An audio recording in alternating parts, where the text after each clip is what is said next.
जिस कलाकार की एक झलक पाने के लिए आज लाखों की भीड़ बेकाबू हो जाती है, जिसके पास आज करोड़ों की गाड़ियां और बंगला है, क्या आप यकीन करेंगे कि वही पावर स्टार पवन सिंह कभी भूख के मारे आरा रेलवे स्टेशन पर भीख मांगने की दहलीज पर खड़े थे।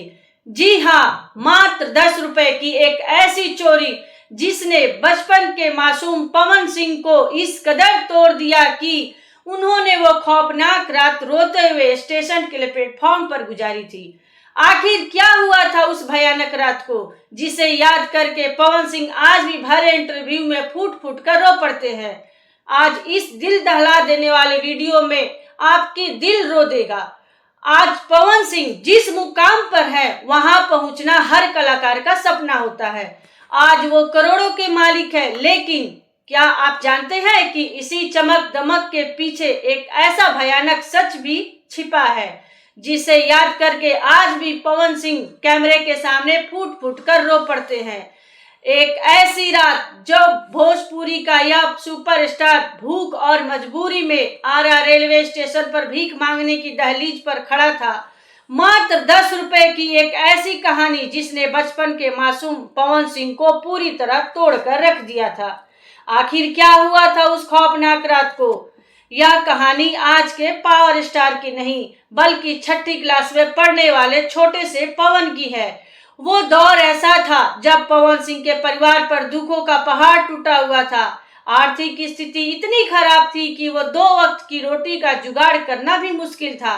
पवन सिंह अपने आरा वाले घर में अपने चाचा और बड़े भाई के साथ रहते थे।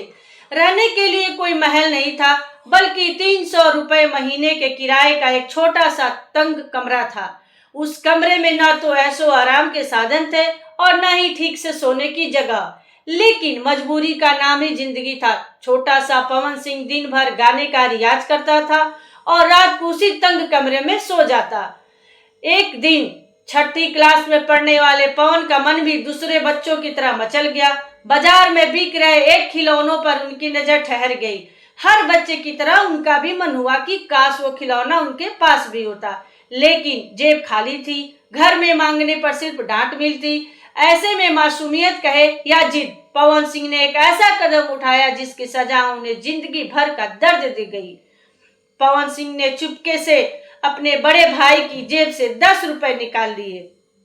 10 रुपए जो आज के दौर में बहुत मामूली लग सकते हैं, लेकिन उस समय उस गरीब परिवार के लिए बहुत बड़ी रकम थी। जब भाई को चोरी का पता चला तो उनका गुस्सा 7वें आसमान पर पहुंच गया। गुस्से में भाई ने छोटे पवन की बेरहमी से पिटाई कर दी। वह मार सिर्फ शरीर पर नहीं, बल्कि एक बच्चे के आत्मसम्मान पर लग गई थी। मार खाने के बाद गुस्से और गहरे दुख से तड़पते हुए पवन सिंह ने एक खौफनाक फैसला लिया। उन्होंने रात के अंधेरे में वो 300 रुपए का किराए का कमरा छोड़ दिया और घर से भाग गए। रोते बिलखते हुए वो आरा के प्रसिद्ध रामना मैदान पहुंचे। रात का सन्नाटा, चारों तरफ अंधेरा और दिल में भाई के प्रति नाराजगी, लेकिन डर और भूख ने उन्हें वहां रुकने नहीं दिया। पैर अपने आप आरा रेलवे स्टेशन की तरफ बढ़ गए। उस ठंडी भयानक रात में पवन सिंह स्टेशन के प्लेटफॉर्म पर अकेले बैठे थे। भूखे पेट, आंखों में आंसुओं का सैलाब था। उस वक्त हालात इतने बदतर थे और दिमाग इतना सुन्न हो चुका था कि छोटे से पवन सिंह के मन में ख्याल आया कि अब घर कभी नहीं जाना। क्यों ना यही स्टेशन पर लोगों के आगे हाथ फैलाकर भीख मांगना शुरू कर दिया जाए। सोचिए, जो आवाज आज करोड़ों दिलों पर राज करती है, वो कभी भूख के मारे स्टेशन पर भीख मांगने की कगार पर थी। पवन सिंह स्टेशन के एक कोने में बैठ अपनी किस्मत पर रो रहे थे, लेकिन उधर घर पर उनके भाई का गुस्सा अब पछतावे में बदल चुका था। भाई पागलों की तरह आरा की सड़कों पर पवन सिंह को ढूंढ रहे थे। ढूंढते ढूंढते जब वो आरा रेलवे स्टेशन पर पहुंचे तो दूर एक कोने में सुबकते हुए पवन सिंह पर उनकी नजर पड़ी। भाई भाग कर गए और पवन सिंह को कसकर गले लगा लिया। दोनों भाई स्टेशन पर ही फूट फूट कर रोने लगे।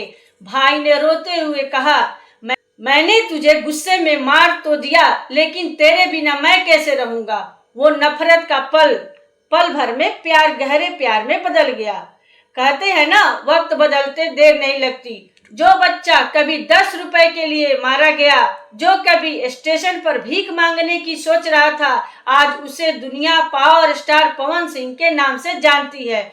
आज उनके पास धन, दौलत, गाड़ी, बंगला और शोहरत की कोई कमी नहीं है। वो राजनीति के मैदान में उतर चुके हैं और बीजेपी के टिकट पर चुनाव लड़ रहे हैं।